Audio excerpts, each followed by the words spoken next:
Hello dear students, in today's video we are going to discuss PYQs of the chapter Heredity and Evolution. आणि नुसतेच PYQs नाही तर त्याच्यावरचे तुम्हाला मी model answers देखील सांगणार आहे. जसं आपण लास्ट व्हिडिओमध्ये life processes in living organisms ह्या चॅप्टरचे बघितलेले होते. सो पहिल्यांदा आपण डिस्कस करतोय मार्च 18चा क्वेश्चन पेपर. त्याच्यामध्ये 3 मार्कांसाठी प्रश्न विचारलेला होता हेरिडिटी या चॅप्टरवरती. सो याच्यामध्ये प्रश्न काय आहे बघा, tail bone is a vestigial organ. मग आता ह्याच्यात वेस्टिजियल ऑर्गन्स म्हणजे काय तुम्हाला सांगावं लागेल. 3 मार्कासाठी आहे ना, सो मोठा आन्सर तुम्हाला लिहिणं एक्सपेक्टेड आहे. सो सगळ्यात पहिल्यांदा आपण लिहिली डेफिनेशन वेस्टिजियल ऑर्गनची, की it is the remain of a structure that was functional in some ancestors but it is presently it is non-functional. So human मध्ये वेस्टिजियल ऑर्गन जे आहे ते मॅमल्स सोबत रिलेशन दाखवणारं आणि प्रायमेट सोबत, प्रायमेट म्हणजे जे मंकीच्या क्लासमधले जे ऑर्गॅनिझम्स आहेत ते, तर त्यांच्यामध्ये ॲन्सेस्टर्स, ह्युमनचे जे ॲन्सेस्टर्स आहेत त्यांच्यामध्ये वेल डेव्हलप टेल बोन होतं बिकॉज ते झाडावरती राहत होते. पण नंतर जसं त्यांचे टेरेस्ट्रियल हॅबिटॅट जमिनीवरती जेव्हा ते राहायला सुरू केलं जेव्हा त्यांनी, तर तेव्हा त्यांचं टेल बोन जे आहे ते डिसॅपियर झालं. हे तुम्हाला सांगायचं आहे 3 मार्कांसाठी. त्यानंतर हा 2 मार्काचा प्रश्न मार्च 2019 मध्ये विचारलेला होता, इव्हिडन्सेस ऑफ इव्हॉल्युशन याच्यावरती. इथं कोणतेही तुम्ही इव्हिडन्सेस लिहू शकता, जसं की इथं मी दिलेत मॉर्फॉलॉजिकल, वेस्टिजियल ऑर्गन्स, त्यानंतर सिमिलॅरिटीज इन बोन स्ट्रक्चर किंवा ह्यालाच तुम्ही ॲनाटॉमिकल इव्हिडन्स असं पण म्हणू शकता.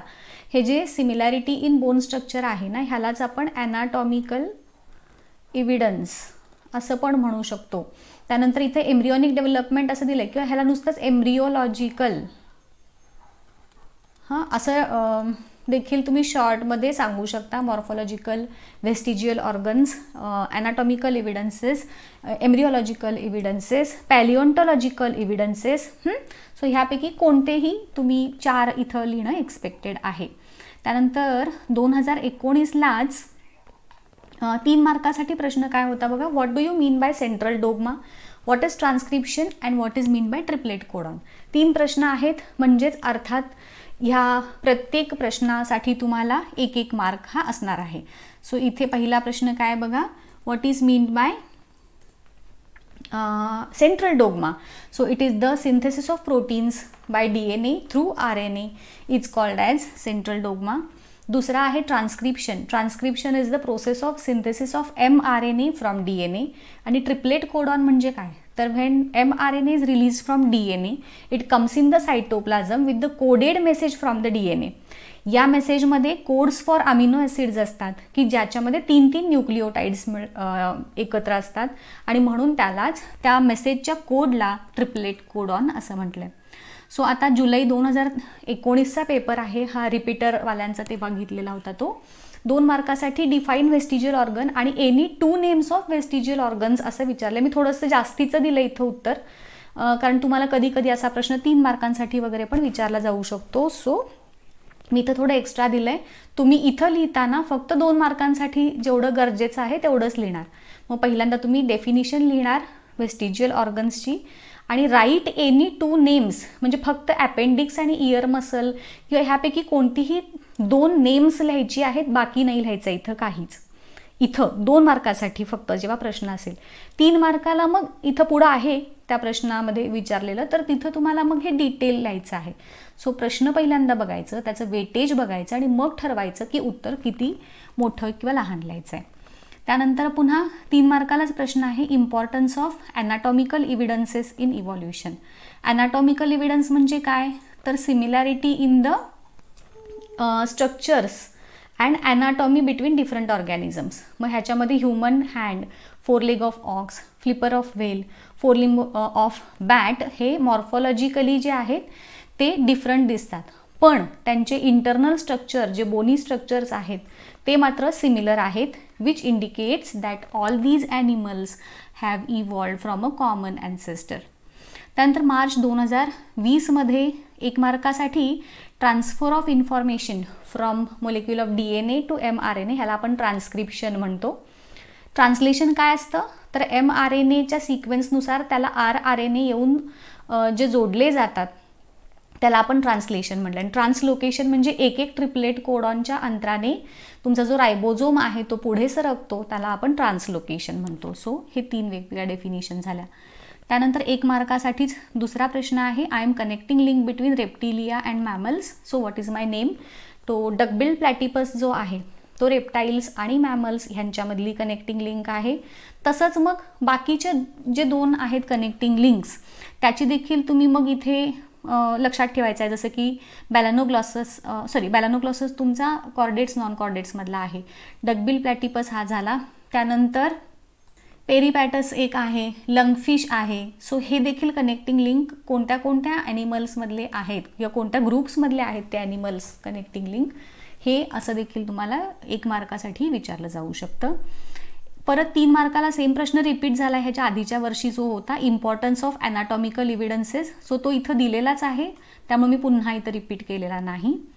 जुलै 2020मध्ये 2 मार्कासाठी विचारले की बॅलॅनोग्लॉसस हा कॉर्डेट्स आणि नॉन कॉर्डेट्समधली कनेक्टिंग लिंक का आहे. तर तो दोनही फायलम्सचे कॅरेक्टरिस्टिक्स दाखवतो. मग कॉर्डेटचे काय दाखवतो, तर प्रेझेन्स ऑफ नोटोकॉर्ड आणि फॅरिंजियल गिलस्लिट्स हे कॉर्डेटचे कॅरेक्टर दाखवतो आणि presence of heart on dorsal side हे नॉन कॉर्डेटचे कॅरेक्टर दाखवतो. सो दोघांचेही कॅरेक्टर्स कॉमन दाखवतो, म्हणून तो त्या दोघांच्या मधली कनेक्टिंग लिंक आहे. Darwin's theory of natural selection तुम्हाला 2 मार्कांसाठी विचारलेला आहे. सो 2 मार्कासाठी एवढं लिहिणं सफिशियंट आहे. It is published in a book Origin of Species. It is based on the concept of survival of fittest.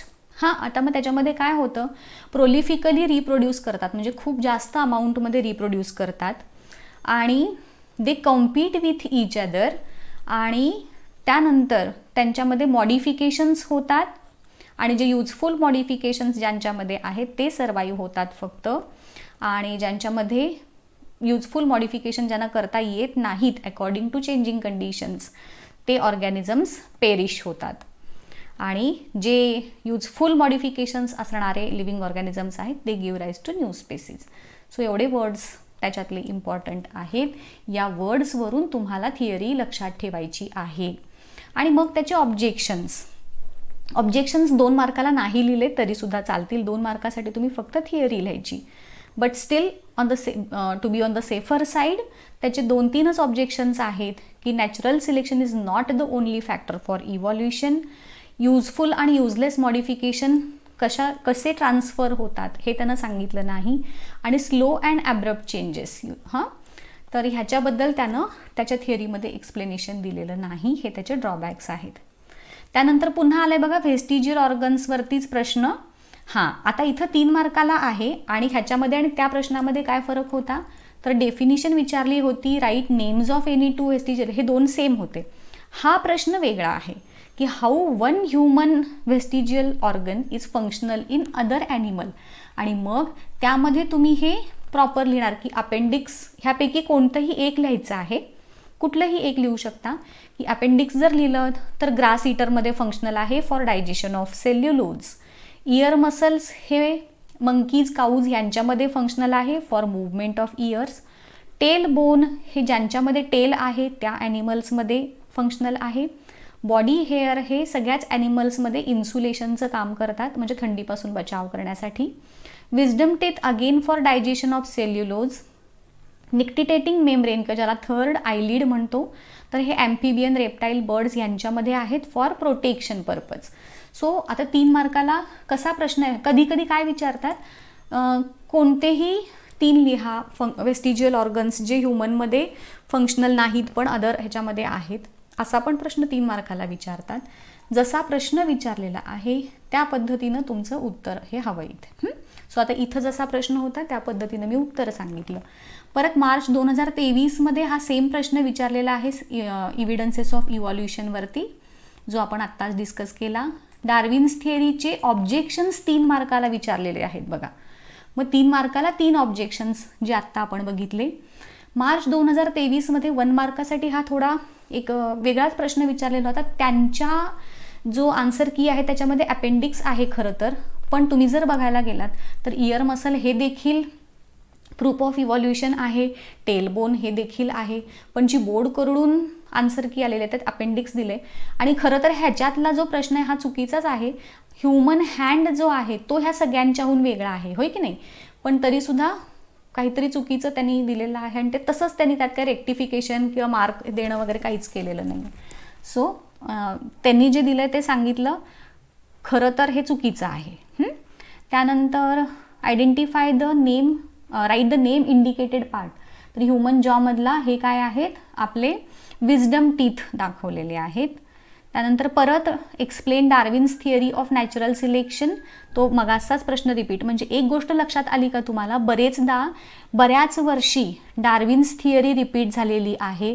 व्हेस्टिजियल organs आणि हे इव्हिडन्सेस हे पुन्हा पुन्हा विचारलेले आहेत बघा प्रश्न, बरोबर की नाही. तर ह्या पद्धतीनं हा तुमचं हेरिडिटी अँड इव्हॉल्युशन ह्या चॅप्टरचे PYQ झाले. व्हिडिओ कसा आहे मला नक्की कळवा. इथेच थांबणार आहे. व्हॉट्सअप ग्रुप जॉईन केला नसेल त्याची लिंक मी डिस्क्रिप्शनमध्ये देते, जॉईन करा, जिथे तुम्हाला मी सगळ्या स्टडी मटेरियलच्या लिंक्स ह्या देणार आहे. ठीक आहे, इथेच थांबते. Thank you so much.